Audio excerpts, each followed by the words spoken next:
Hi and welcome to the Gemhawks YouTube channel. I hope you're having a beautiful day today. For the free tutorial today, I'd like to share with you how to create your own little angel charms. You can make them as earrings, pendants, bag charms, anything that you fancy really. Now when I first started making jewellery 13 years ago, I used to enjoy making these, but just using a head pin, a bead, a small amount of wire and a ready-made angel wing spacer bead. So I'm going to show you how to make your own little angel wings today, and then you can add in your own beads and spacers at will. Let's head down to the board and take a closer look at the project.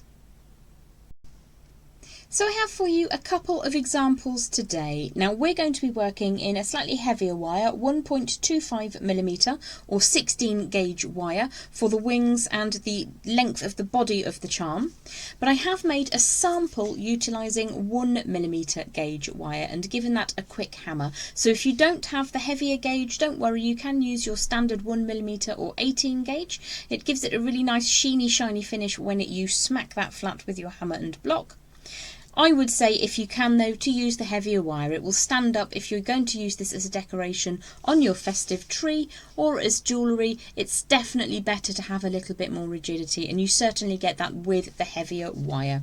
So the first thing we're going to do is make the main component. So this is in essence what we're going to be creating, and we're going to use around about 12 inches of that 1.25mm or 16 gauge wire.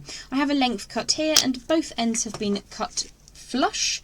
I will give that a really good warm through. Now we're going to be starting in the centre of the wire, and if you're smart you'll use a ruler to find that centre point, because you'll want as much of that wire as possible in case you change your mind on how flourishy you want the outer sections to be. Now I'm going to be using my little memory wire pliers, but you could use round nose pliers if you prefer. So we're going to find the centre point and we're going to fold that wire in half to begin with around a reasonable sized pin, remembering that we need to again get a 1.25mm wire through the gap. So I'm just going to turn that over, and you can see that that's not quite centralised, but that's absolutely fine because I can fix that by now making the loop primarily with the wire on the longer side of that divide. So I'm just going to keep turning that over, and what we're looking to have is a flat line either side of a relatively small loop, and all you need to do is to be able to get another piece of that 1.25 or 16mm gauge wire through. So the smaller side on my memory wire pliers is just about right, or relatively low down on your standard round nose pliers. What we want though is to have as flat a line as possible. So I'm just going to turn that over ever so slightly and then draw the wire back up, and you'll see that we've got a reasonably flat line now. So I do want to keep that as close as possible, so if it's come slightly open you can give that a very, very gentle little squish just to make sure that that's reasonably close together. So again I'm going to warm the wire through, because as we've worked it, it's already started to harden slightly, and I'm going to now grab my multi-step bail making pliers. You can use any round form that you have available, or you can use the larger side on your memory wire pliers, or a round dowel if you have that to hand. So what we're going to do is to bring some curves round and down. Ideally they need to be the same distance from that central little loop as possible, as close as possible to being symmetrical. So what we're going to do is just flip that over for a moment. I think I'm going to start on step 4 on my bail makers. Let's just make sure that we've got that loop in the correct orientation. So with the wire going through like so, hold it like so, we want the wire to come back down towards us. So if I flip the wire up, pop my bail maker into position, I'm going to need to take that over the top and back towards the centre. And I'm just going to leave that sitting there for just a second, and you can see the kind of shape that we're looking to make. So if you take a measurement from the centre of that loop to the end and try to recreate that on the second side. What we then need to do is imagine a line, and I'm going to use the line on my board, going down the centre of the loop that we created in the middle of that wire, and we're just going to turn the wire that has the loop in it back outwards just to the right of that line. So if this doesn't go quite to plan, let's just have a look. That's actually going to work perfectly. So what we need to be able to do is to put wire up through the centre and not obstruct it with the little turn that we've just made. And we're going to close that turn up really sharply. So if I grab my flat pliers and just very, very gently squish across it. Now what you may find working with a heavier wire is that the little loop section we've created will actually flip over in your hands. So in order to help you out, what we're going to do is to grip that loop on one side. Just trying to think of the best way to show this to you. Let's hold across in this direction. So we're looking to tighten up this little hairpin section. So if you grip that design in some flat facing pliers, use a second pair of flat facing pliers across that loop, you can close that up really firmly. So you can see there's a little bit of airspace down the centre. That's absolutely fine. I don't want it to be completely flat because that just makes it difficult to use, but really, really nice and tight, and you don't have the problem of the wire twisting over. So I'm just going to show you the one side, and then you'll repeat on the second side by yourself. But basically, if you make measurements, you can use your ruler or a piece of string or a piece of scrap wire or whatever you need, and when we get to the end of this little section you can repeat on the second side. So I use number 4 on my bell makers for the first loop.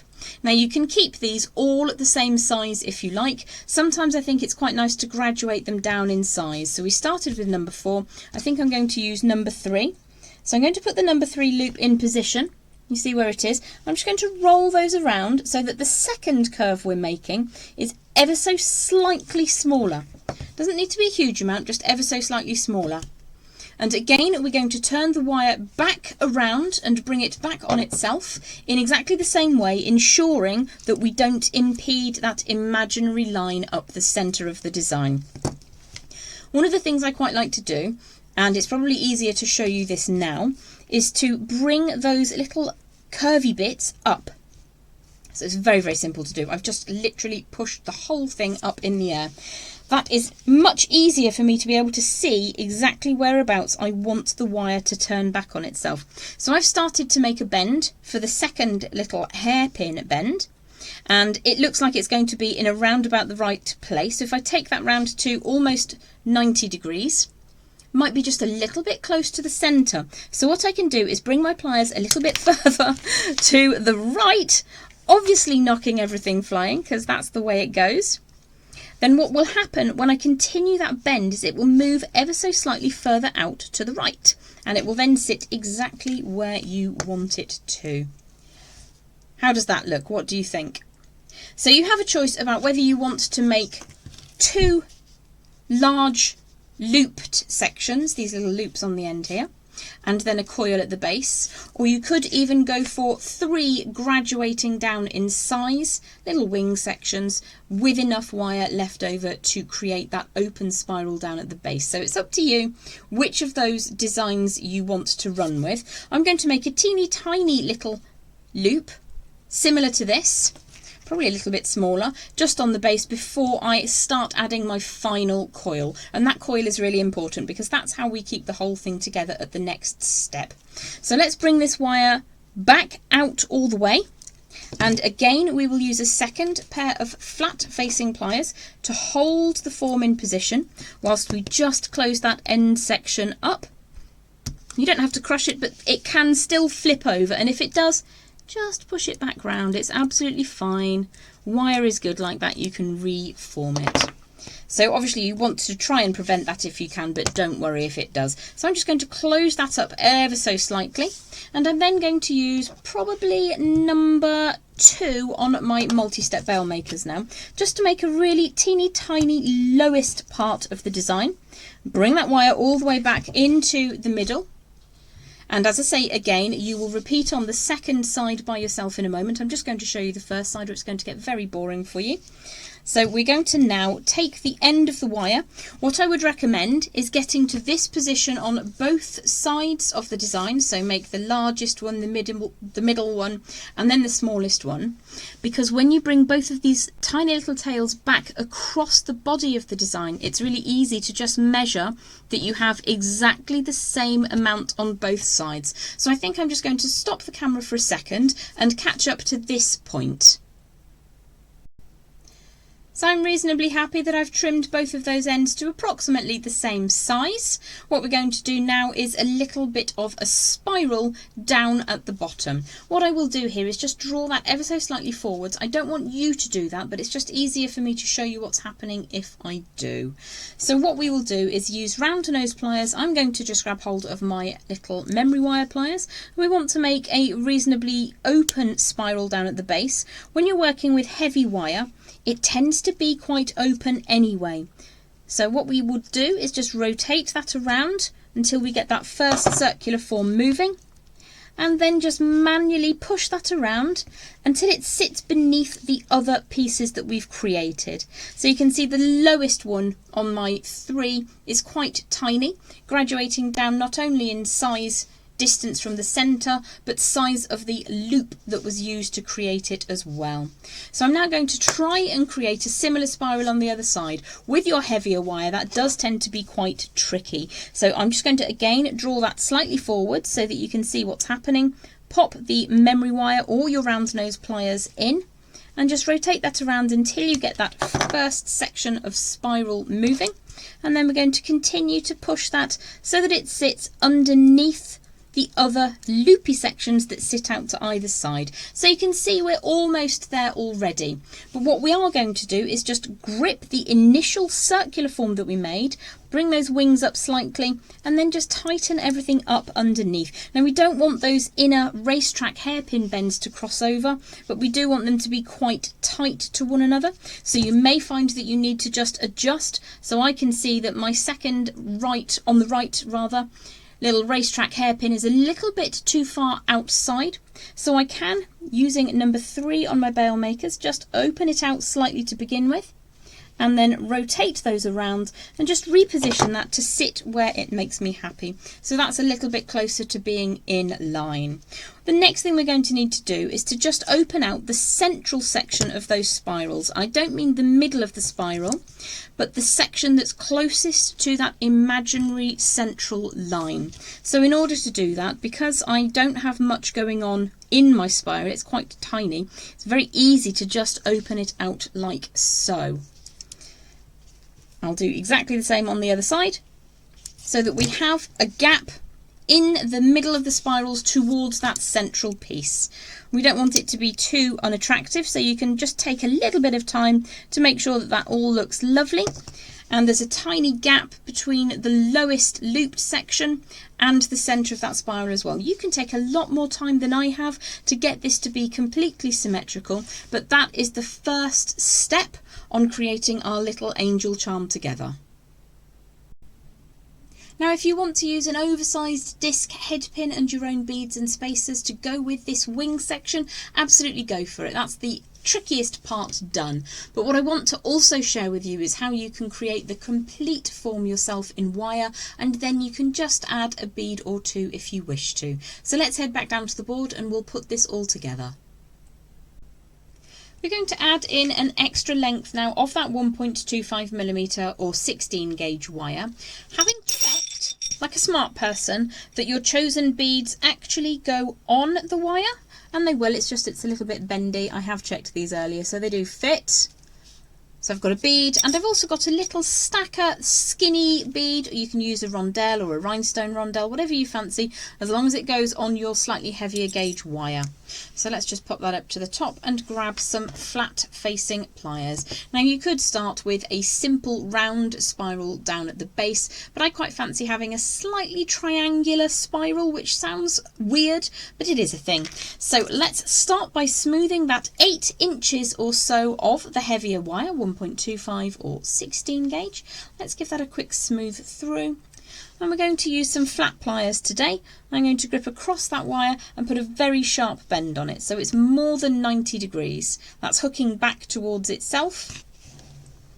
Again, I'm going to put the flat pliers across the wire and just turn that up towards the camera. You can see how I'm holding it, and then bring it back down. Hopefully it'll be a little bit more in focus. I'm going to draw the wire past the end and then just slightly bring it back on itself. Now because we're working with a heavier wire, it's actually quite tricky to get a very precise sharp angle to make a perfect triangle. So I'm just going for triangular-ish. But what you can do if you want to sharpen up those bends is you can take the wire past the angle that you're looking for and then bring it back out again, and you'll end up with a slightly tighter bend. So I'm going to switch now to my favourite pliers. I just wanted to show you the flat pliers to begin with. I'm going to pop the tip of the pliers in just here at the very end of the cut wire and push the tail, the long tail, all the way around. And you can see we're already starting to round the edges of our triangle. That's fine. I like that. I like how it looks. So there are two ways that you can proceed. You can try to keep it as triangular as possible. To do that, you'll need to open it out ever so slightly, estimate where the corner of the preceding segment of the spiral is going to sit, and push the wire up, over and back, and then sit the triangle down inside, and in that way you'll get a slightly more triangular design. You can see it's a little bit more angular because it's further out. Or you can trace all the way around, as I did with the lighter wire. You just trace all the way around and you eventually kind of lose the fact that it's a triangle. It becomes very, very softened. So I'm going to try and keep this a little bit more triangular today. So I'm going to pull the design away, estimate where I think that bend will take place, push the wire firmly over the top. That's something that might just happen. Push the wire firmly over the top of the design, open it back, and then bring that triangular form back into position. Sit everything down nicely into place. Another way that you can do it is try to grip the very end, the very tip of your slender pliers, and in that way you don't have to open it up so much. But the payoff is that you have far less grip, so the wire is much more likely to ping out of your control, as it did for me a second ago. So I'm going to open that out, grip across the wire, push the tail all the way around and over past where I want it to end up, draw that back, and then bring this back into position. So you keep that slightly more angular look. So it's really up to you what you're looking for. You could of course just use a big fancy head pin or go for a standard rounded spiral.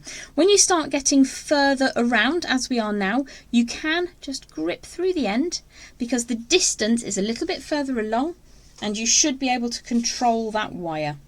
So I think probably we'll go for one more bend and start back up here in just a second. So you may wish to just give that a quick squish, make sure it stays flat, grip the wire where you estimate that bend will need to be, and draw it all the way up. You need a little bit of fingertip strength here. So it's not a perfect triangle by any shakes, but I'm enjoying the concept of it. So what for our last bend, we're going to need to imagine that this is going to sit on a straight line. Whoops. That's going to sit on a straight line down at the base.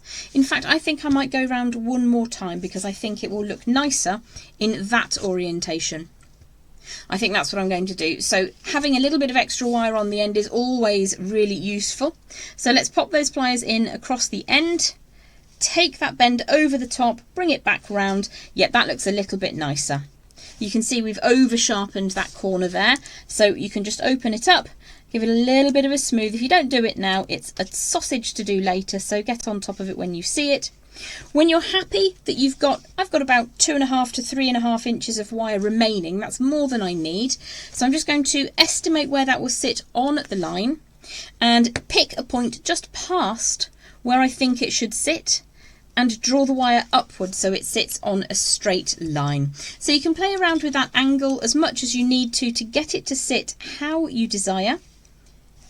You've got a straight line ruler or something to hand, it's always really, really helpful. That looks decent to me. That's the orientation I'm going to use it in. So what we will do next is just make sure that our wire is nice and straight. You will need to have a good 3.5 inches of wire left if you want to do a wrapped loop at the top. If you're going to go for a simple loop, you don't need quite as much. So we're going to slide this into position by putting it up through that loop right back at the beginning where we started from. And one of the reasons I sew everything together with some 0.4mm or 26 gauge is that it will just flop down otherwise. So let's just pop that down on the board for a second. Let's have a look at the beads I'm going to use. There's still enough wire up at the top for a wrapped loop, so that's really handy. You can always go for a simple loop if you're just going to hang this as decoration. So overall, I'm quite happy with how everything's coming together so far. Lots of my work features mixed metal colours. I really enjoy doing that, but you can obviously play around with that to whatever theme you're trying to fit. In the last part, I'm going to show you how to bring all of the components together, and we will, at the end of today's video, have a really cute angel charm to work with. So to draw the two main components together, I'm going to add in a length of 0.4mm gauge, 26 gauge wire. This is around about 7 or 8 inches in length. It's a little bit more than you actually need, but it is easier if you have a little excess to cut away. So we'll disassemble it to begin with. And then close to the bottom, whether you went for a triangular design or a more classic round spiral, we're going to lay around about 1 inch of wire over the top of the design and just draw that wire around in a nice neat spiral. Now the wire I've got in my hand has been outside in my storage unit, so it's a little bit cold, but you don't really want to over work harden your 26 gauge, your 0.4mm wire, as you can make it brittle. So I'm just going to help along with my pliers. Just rotate that last little section around and then squish that all up neatly. So I think I've got 6 rotations of wire there, so I might just go around one more time just to put a little bit of detailing down at the base of the design. It's really handy if you can count them as you're doing them. It gets a little bit difficult to see if you try to count them afterwards. You've probably got better eyesight than I have though. So let's just assume that there are indeed 6 rotations of wire. What we're going to do now is pop the design onto the main central post, and the finer gauge wire is coming off the top of that central core wire. So I'm just going to hold everything in position and draw the tail of the wire down inside the spiral that's north of my hand at the moment, and you might just need to grip hold of that to get it to sit. So what we're going to do is we've looped individually around the core wire.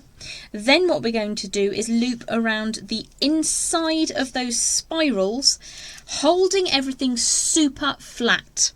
So there's 2 ways you can do this. You can feed the end through the little gap, like so. Draw that all the way firmly over the top. Just give that a little bit of a squish to keep tension in it, and then push it up inside the same loop on the opposite side. But the easier way to do it is just to slide inside just like so. So if you pinch everything firmly with your non-dominant hand, you can commence winding everything together. You can just run that inside the gaps. A little bit of tension will really help you in the long run. Keep those bars of wire crossing the front of the design really neat and tidy, and then push that until you have filled the gap. So the gap I'm talking about is the space on the inside sections of the spirals on either side of that central post. I think I can probably get 1 or 2 more little rotations around there. Yep, that looks good. If you wish to, you can give that a little bit of a squish to hold everything super flat. Now that it's finished in its position, it's much easier to tuck away that last little tail if there's any sticking up. Once you've got everything solid, it's easier to just tidy that up. Now we're going to finish with the same number of rotations as we began with, so let's assume that there are 6, and you can again either push the leading edge or the tip of the wire through, just so that we're circling around that central core. Now there is an easier way to do this, which is to slide the whole thing up to the end and rotate all the way around and then re-thread it through the hole. And I can show you that now, but what can happen is that you can disrupt some of the wrapping that you've done all the way down at the base here, but I will show you. So you can just bend everything backwards, and then it just becomes ever so slightly easier to rotate around just that core post. So you can see we can just whiz around that really quickly until we've got those 6 wraps, but you may prefer to keep everything in its final position. So if we flip that over to the rear of the design and trim away as close as you can see there's a couple of inches of wire there, but if you use the exact amount of wire it can get really tricky on your fingertips just to get that last little rotation in. So we're just going to slide that back down into position and flip it back over now. And you can make sure that everything's super neat and tidy, just closing up anything that's been made gappy by handling.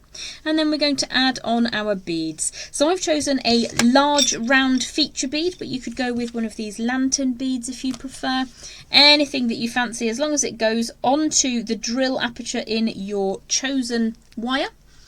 slide that one down, and then we're going to stick a spacer on top. So I've gone for a daisy spacer on the top here. I think that looks cute, but you could go for a rhinestone spacer, a large rhinestone spacer, whatever you fancy that makes you happy. You could just go without a top spacer if you prefer.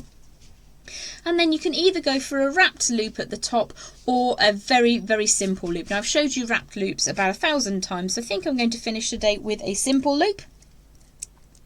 I'm going to draw the wire forwards and away and just use, I think, probably quite a large space. So I think we'll go for number 4 on those bail makers and just rotate that all the way around, and then you would trim away just at that crossover point to make yourself a simple loop. I will just show you the wrapped loop just in case you haven't seen that. So hold the loop in position and then just bring that tail around at least once. Let's just give that one more little rotation up at the top there. You might find that it's easier to get that last little bit to tuck away. You can see that I've got quite a big sticky up bit of tail there, and that's so that I can just tuck that into position with the fine tips of my pliers. So I'm just going to push that round. Now you may notice that I've slightly bent this as I've been working it, and that's with the 1.25 or 16 gauge wire. So you might in fact prefer to definitely use a heavier wire. You could even go for a 1.5 or 14 gauge. If you are going to use that 1mm or 18 gauge, you will need to move a lot more cautiously and slowly than I have. Obviously what I try to do is give you the tools to create this yourself rather than take you through a moment by moment, blow by blow account. You can of course just straighten that back out if you have given the design any little extra bends that you didn't want it to have. I hope that you've enjoyed making wire angel charms with me today. They're kind of cute, they're kind of addictive, they don't take a lot of time nor a lot of wire or beads. So have yourself the most beautiful day, and I look forward to seeing you back on the Gemhawks YouTube channel really soon. Bye for now.